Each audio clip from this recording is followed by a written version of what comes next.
कशी quality vada pav? Quality एक number आहे. मामा आहेत आमचे भावाचे, चुलत भावाचे राजेंद्र खटाटे म्हणून लाट्याला.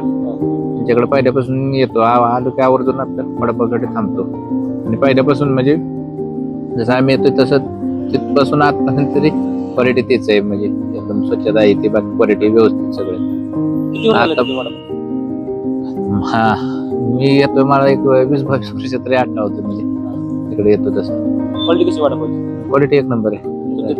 स्वच्छता आहे व्यवस्थित सगळं. कधी येईल तेव्हा तेच. क्वालिटी वडापाव. आता बारामतीला गेलतो, बारामतीहून येताना थांबलो वडापावसाठी, आवर्जून थांबलो. नेरेला चाललोय आता.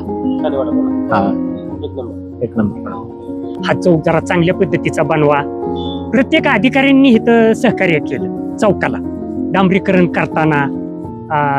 त्यांनी पाहिजे तसं सगळं त्याला महत्व दिलं ह्या चौकाला. आजही ह्या चौकामध्ये एकही खड्डा दिसत नाही. असं आहे. स्वतः आपले दादा स्वतः थांबतात. इथं पुलाचं काम चाललं होतं त्यावेळेस दादा स्वतः पुलावर थांबून बघितलं दादांनी.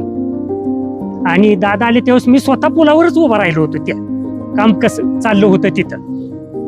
तर मग दादांनी विचारलं इथं काम कसं, म्हणजे करतात काही व्यवस्थित. तर मी स्वतः सांगितलं की चांगलं व्यवस्थित काम चाललेलं आहे. पण आपण जसं मी माझ्या शेतीची जशी देखभाल करत होतो किंवा करतो, तशी ह्या चौकाची सुद्धा देखभाल करण्याची माझी व्यवसायाला लागल्यापासून 28 वर्षात माझी प्रवृत्ती तशी आजही आहे.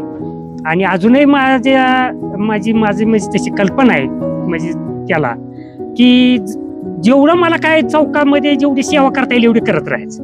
वडापावच विकायचं, पण आलेल्या माणसांशी पाहुणचार प्रेमानं वागणं. इथं कॉलेजच्या जाणाऱ्या मुलं मुली ह्यांना किंवा संध्याकाळी किंवा बाबा तिथनं जाणारी महिला थांबल्या कोणी तरी पण मी त्यांची चौकशी करतो. तुम्हाला कोण न्यायला येणार आहे?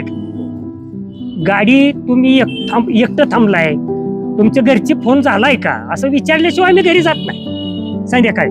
ही माझी नेहमीची प्रवृत्ती इथं वागण्याची. त्याच्यामुळं ह्या सगळ्या स्वभावामुळं माणसं इथं पुलाव थांबतात, ह्या व्यवसायालाही थोडीशी प्राधान्य देतात. आणि वडापाव चहा भजी ह्याची थोडीशी नाही म्हटलं तरी चव चांगली.